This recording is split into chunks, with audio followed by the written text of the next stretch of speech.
Okay, so this is 1.1, points, lines, and planes. And you should write down the stuff, the main ideas, and what's important. So a point is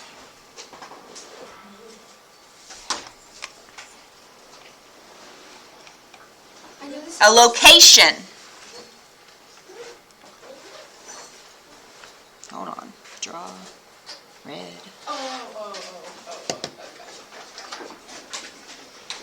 It's a location in space.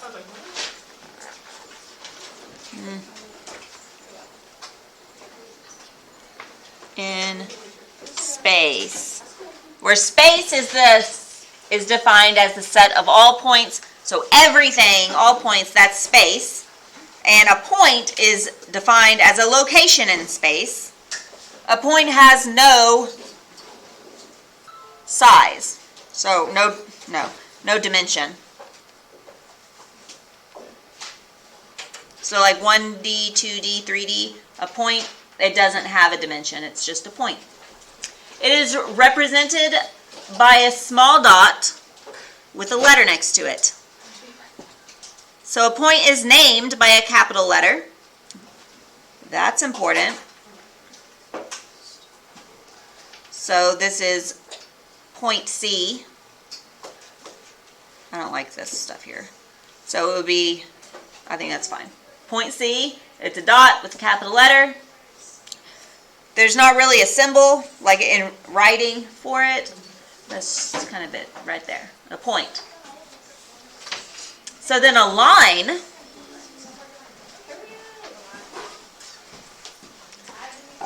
is a series of points that extends in two opposite directions without end. So it goes on infinitely in both directions. It cannot be measured because it has no ends, right? So you can't measure it if there's no end point. And it has no endpoints. What?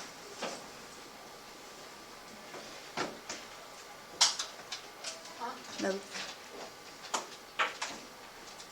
Did Bala make these, or did you make them? That's why. He's using his British terms. So if I say with a British accent, then it works? Yes. I think it's thickness. Jackson has been talking British accents. Thickness. Round two. Oh. Yeah. So a line is named by 2 points or a lowercase letter. So here you have the lowercase letter T. So this is line T. Or it can be written with a symbol. So notice how the symbol has arrows on it. Those arrows are very important. That's what makes it a line. So this could be line AB. So that's saying line AB and line T, they're both the same, because A and B are points on the line, and my symbol has arrows on it. Now there's another definition that's not included in here, so I'm going to kind of write it to the side. A line segment. You need that also. A line segment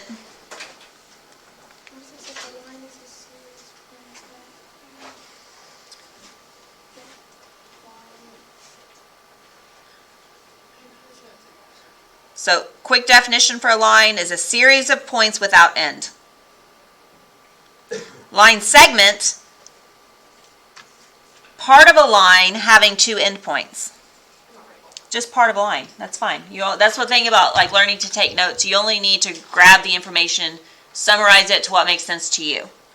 Line segment, part of a line.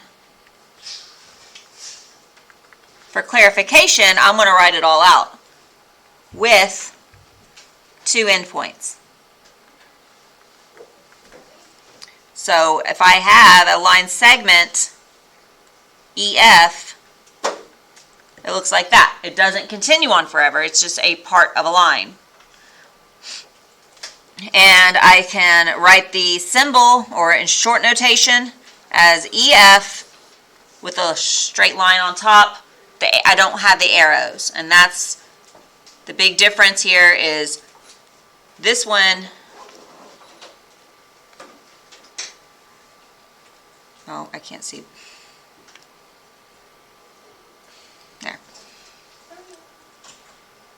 So this symbol, no arrows. This symbol, yes arrows. Line has arrows, segment does not. There is a difference. All right, so moving on to plane. A plane is a flat surface that extends without end in all directions. It has no thickness, boundaries, or endpoints. It is usually represented by a four-sided figure or parallelogram, like what's in the picture right here. So it has no thickness, boundaries,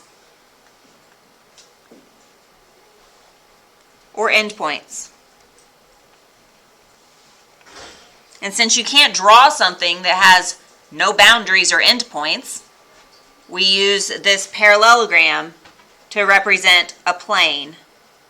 Or I hold up a piece of paper to represent a plane. Clearly this has boundaries and endpoints, but I can't hold something that doesn't, because I am limited by mortality.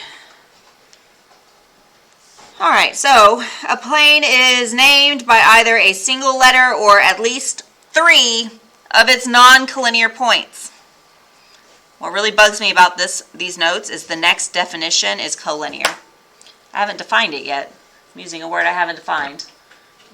So, jumping down here for a second, right here, collinear points are points that lie in the same line. So I'm just going to break down the vocabulary for a second. If you have a co-captain on, say, your soccer team, right? There's 2 of them. You have 2 co-captains. They share the duties of captain. They are co-captains together. So collinear, they are sharing the same line. They're both on the line together. So co and then whatever just means they're sharing the same. So collinear points share the same line. This says non-collinear points. So that means they don't share the same line. So a plane is named either by the single letter, in this case, letter P. Notice there's not a dot next to P. It's just a capital letter P, because that's the single letter to name the plane. So this is plane P, and you write the word plane, plane P. Or if you want to represent it by its 3 non-collinear points, points A, B, and C are 3 points on the plane, and they do not make a straight line together. So that would be plane ABC.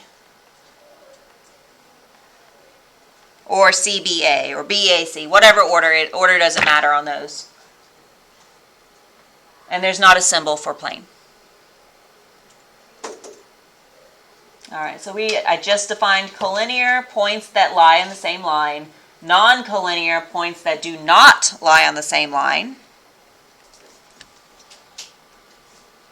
And again, in taking your own notes, you're only pulling out the information that you need to write down.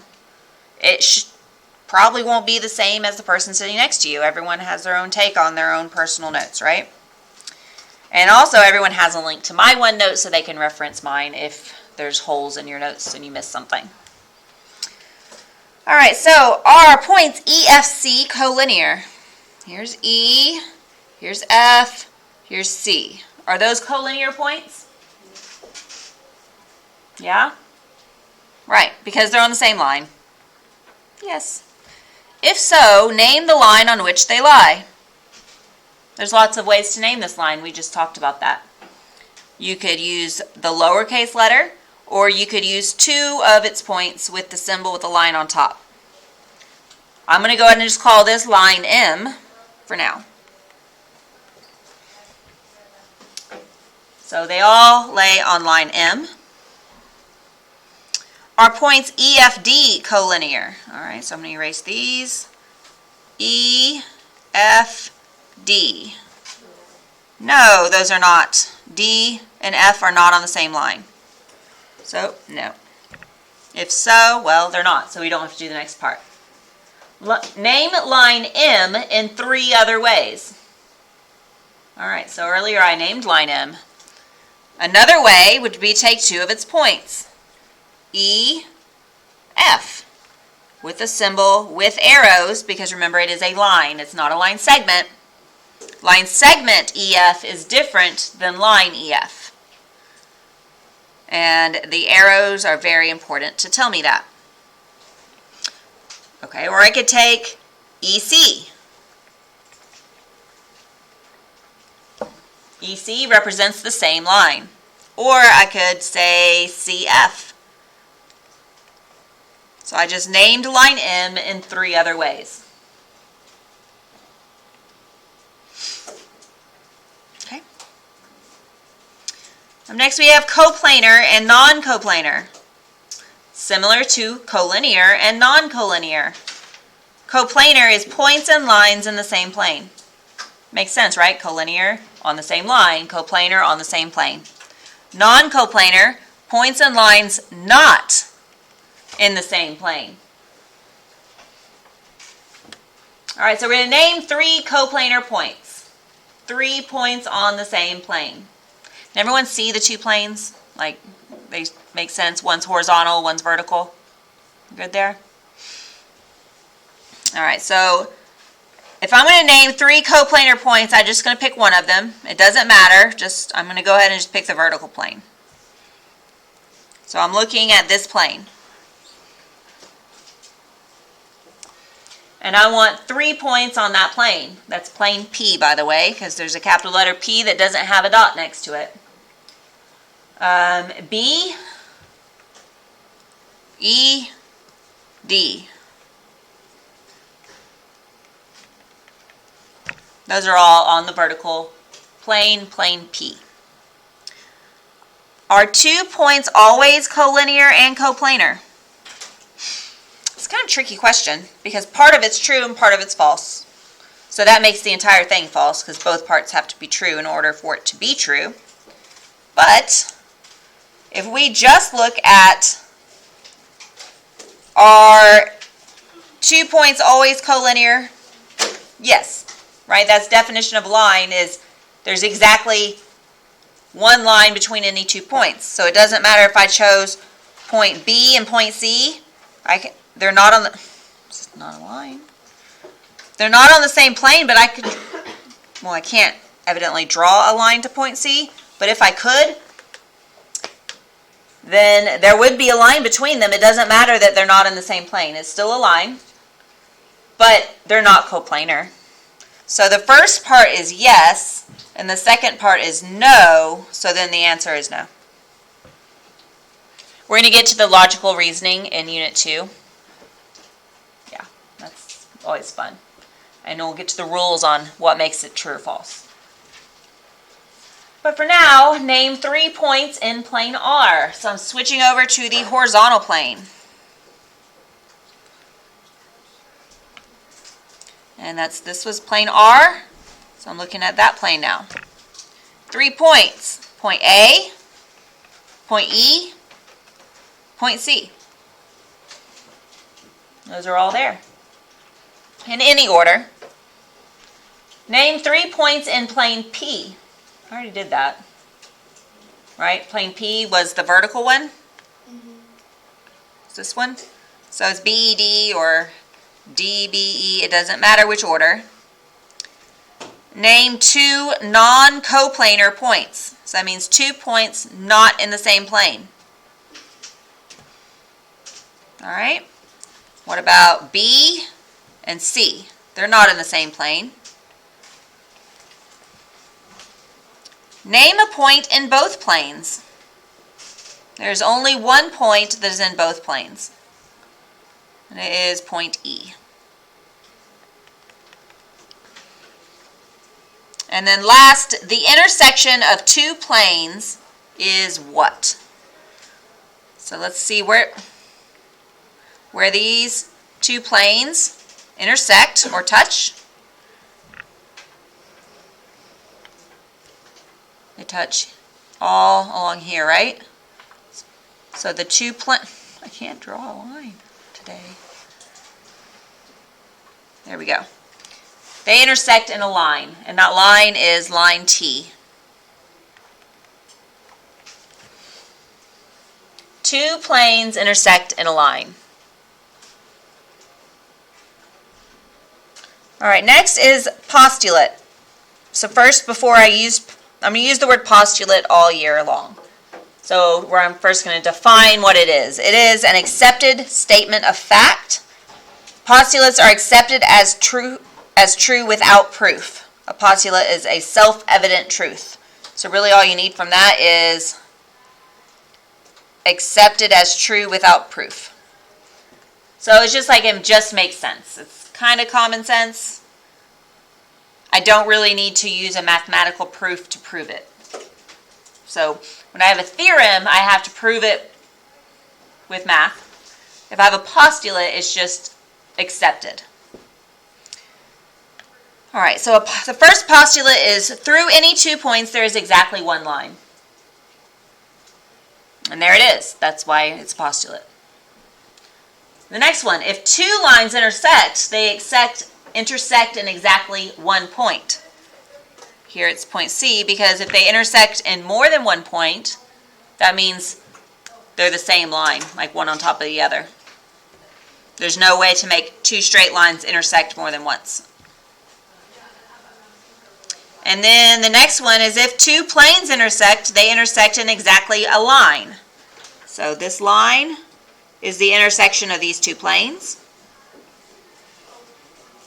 So planes intersect in one line.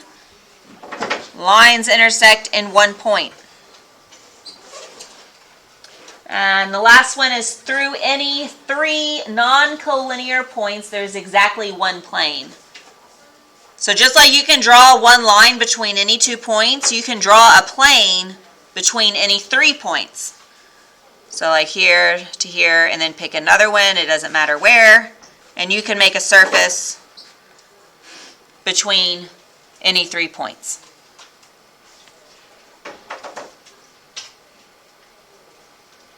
All right, so I don't like this part, we're not doing that.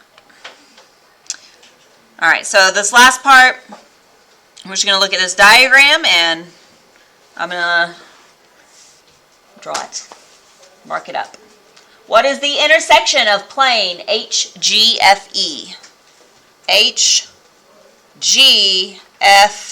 HGFE, and so this plane on top, and plane BCGF. BCGF. So the plane on the side. Remember I said intersection of any 2 planes is a line, so it's going to be the line right there. And that's an F, by the way.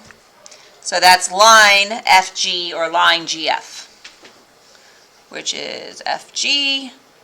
Symbol has the arrows on it. If I don't have the arrows, then it's a segment, but I want the line. So notice it says plane and it has 4 letters. Earlier I said a plane is defined by 3 letters, but really I said it's at least 3 letters. So they can use 4 letters to name a plane, that's fine. Or these could have just been called HGF or plane BCG. They didn't need the 4th letter, but they have it, and that's okay. Okay, next. Name 2 planes that intersect in line BF. So here's B, here's F. So which 2 planes? Well, the 2 planes that are touching it, right? So there's the one in the front and the one on the side. So the one in the front, I'm going to call plane EFB.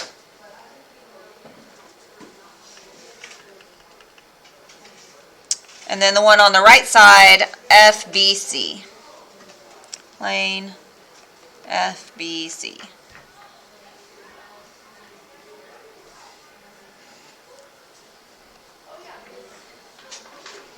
Shade the plane that contains E, H, and C.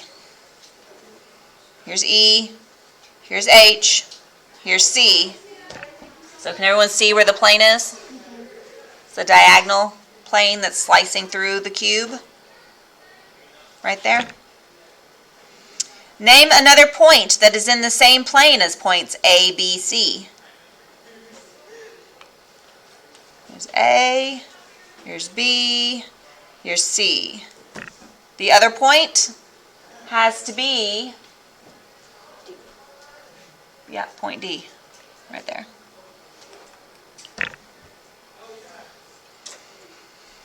All right, name another point that is coplanar with points EHC. EHC has to be B. It's the only other point on that plane.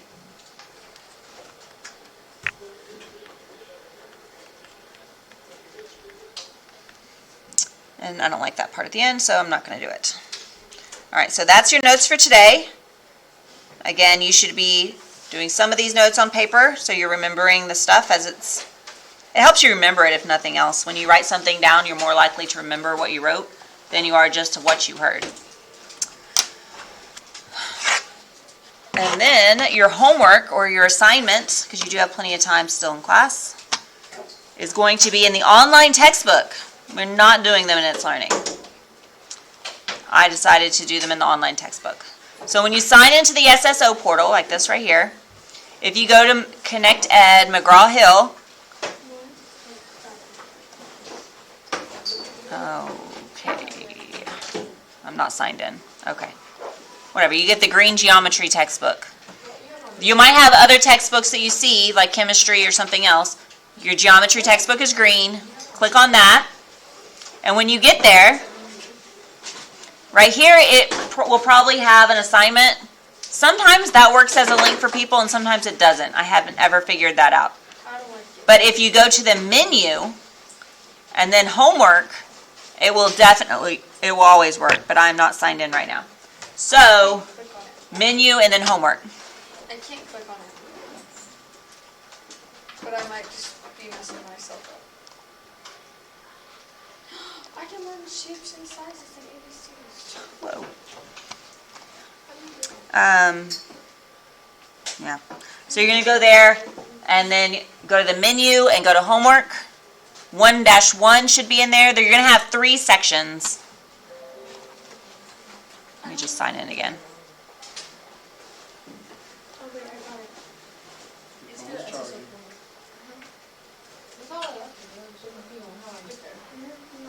All right. See, I have Algebra 2 textbook and I have geometry. So for this class, I go here.